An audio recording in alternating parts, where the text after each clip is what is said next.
এই তো এবার কালী পুজোতে সেজে গুজে শাড়ি পরে চলে এসেছি। বলেছিলাম আমার সাজা আছে, শাড়ি পরতে বেশিক্ষণ লাগবে না, কিন্তু সেটা আর হলো না। সময় মতো সেই লেটই হয়ে গেল।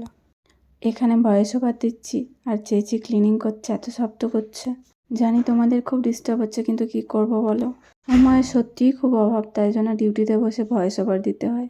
না হলে তো ভিডিওগুলো আর পোস্টই করা হয় না। সব কথা বলতে বলতে দেখো চলে এসেছি আমরা কালী মণ্ডপের কাছে। আমাদের গ্রামের জন্য সব থেকে বেশি মজা হয় কালী পুজোতে, সবাই আসে।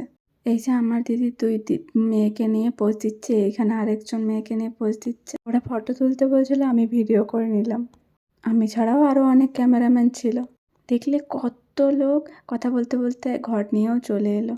এখানে শুধু আমাদের গ্রামের লোক নয়, আশেপাশের গ্রাম থেকেও অনেক লোক আসে পুজো দিতে। আমাদের গ্রামের মা কালী খুব জাগ্রত। কালী পুজোর দিনটাতে এত এনজয় হয় বলে বোঝাতে পারবো না তোমাদেরকে। সব কিছু সেরে এটা ছিল তারপরের দিন সকালবেলা। আমি যখন সকালবেলায় ঘুম থেকে উঠলাম তখন দেখলাম মা পুজো জোগাড় করছে। বাড়ি গেলে যেন কোনো কিছুই সময় মতো হয় না। ঘুম, খাওয়া দাওয়া, চান সব লেট। আর ওই লেটটা করতে যেন খুব এনজয়মেন্ট লাগে। মনে হয় মন খুলে আনন্দ করা হচ্ছে। যত লেট তত আনন্দ। তারপরে দেখলাম মা গোপালকে স্নান করিয়ে জামা কাপড় পরাচ্ছিল, তাই ভাবলাম একটু ভিডিও করি। আমার তো ব্লগিং নয়, খেয়াল খুশি মতো ভিডিও করা। এটাকে আবার কি নাম দেবে তাও?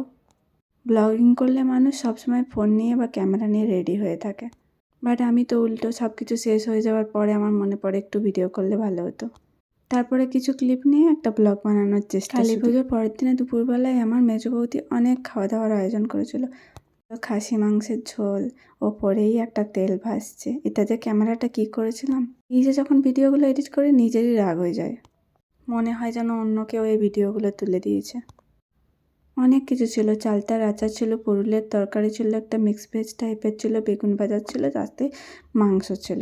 এরকমভাবে 5 সাজিয়ে ট্রিবান্ডামে আমি 2-3 বারই রান্না করি। একবার হচ্ছে বছরে অরিনের জন্মদিনের সময়, আর একবার বাড়িতে কেউ এলে, সেটা যদি বাঙালি কেউ হয় আর তারা যদি বাঙালি খাবার খেতে পছন্দ করে। তাছাড়া রোজ ওই 1 তরকারি বা 2 তরকারি ভাত কোনো রকমভাবে, কারণ একই সাথে ব্রেকফাস্ট, ডিনার সব কিছু করতে হয়, লাঞ্চ, তাই জন্য পেরে উঠি না এতগুলো রান্না করতে। আর রান্না করার অভ্যাস তো কোনো দিনই ছিল না। এখানে এসে মনে হয় অনেক তাড়াতাড়ি অনেক বড় হয়ে গেলাম। তাও তো এখনও আমার বাবা দাদারা বিশ্বাসই করে উঠতে পারে না যে আমি এত কাজ করি। আমার পিসির ছেলে সেদিন মজা করে বলছিল, তুই কোনোদিন রান্না করিস? এটা বিশ্বাসই হয় না, দেখবো একদিন। তখন আমি বললাম, ট্রিবান্ডামে কি না খেয়ে থাকি? পিসিমণিও সাথে বলছিল। তখন বলছিল, বরের টাকা ধ্বংস করে বাইরে খাস। মানে আমার ক্যারেক্টারটা এরকমই ছিল, কোনো কাজই করতাম না বিয়ের আগে। কাজ শব্দের সাথে কোনো পরিচয় ছিল না, রান্নাবান্না তো অনেক সকালই হতো অনেক বেলাতে, তারপরে সব মুখের গোড়ায়। হাতের কাছে কিছু না পেলেই ম্যা ম্যা করে চিৎকার করতাম। আজকের খাওয়া দাওয়াটা খুব ভালো হয়েছিল, আমার বৌদির সব কটা রান্না খুব ভালো হয়েছিল, তোমরা হয়তো দেখেও বুঝলে। কালী পুজোর পরের দিনে আমাদের গ্রামে সবার বাড়িতে মোটামুটি খাসির মাংস হয়ই হয়। বৌদিদের ঘরে এসে দেখি জামাইবাবুকে আলতা পরানো হচ্ছে। আজকের দিনটিকে বলা হয় জামাই বান্না, মানে অনেকটা জামাই ষষ্ঠীর মতো। আমাদের ওখানে জামাই ষষ্ঠী হয় না, বান্না হয়। ওই জামাই বান্নার দিনেই বৌদি আলতা পরিয়ে দিচ্ছিল বড় জামাইবাবুকে। বড় জামাইবাবু তো রেগে খোঁজছে একাকার, কিছুতেই আলতা পরবে না, বৌদিও ছাড়বে না।